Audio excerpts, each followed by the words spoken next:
Evening నుంచి దుబాయ్లో వర్షాలని చెప్పేసి పెద్ద పెద్ద తుఫాను వరదలు అనేసి ఎన్ని వార్తలు వస్తున్నాయో అందరూ షాక్ అయిపోతున్నారు. ఇన్స్టాగ్రామ్లో వీడియోస్ చూస్తుంటే కింద కామెంట్స్ అక్కడ రాముడు గుడి ఉండడం వల్ల ఇలా జరిగింది అంటున్నారు.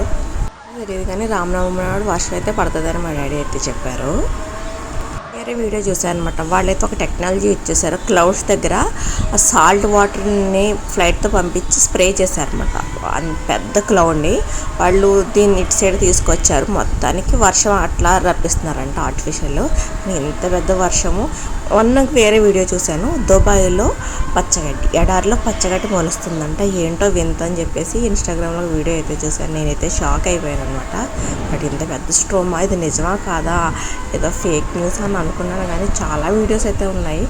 ఏం జరుగుతుందో నాకైతే అర్థం కావట్లేదు. బట్ అయితే చాలా వింతగా అనిపించింది. ఎప్పుడు 50-55 ఉంటుంది, ఎప్పుడు అక్కడ అన్నీ ఏసీలే ఉంటాయని విన్నాను అనమాట. ఫస్ట్ టైం మొత్తం ఎయిర్పోర్ట్లు అన్నీ మునిగిపోయాయి అనమాట. ఏదైనా కొంచెం వింత విషయమే కదా.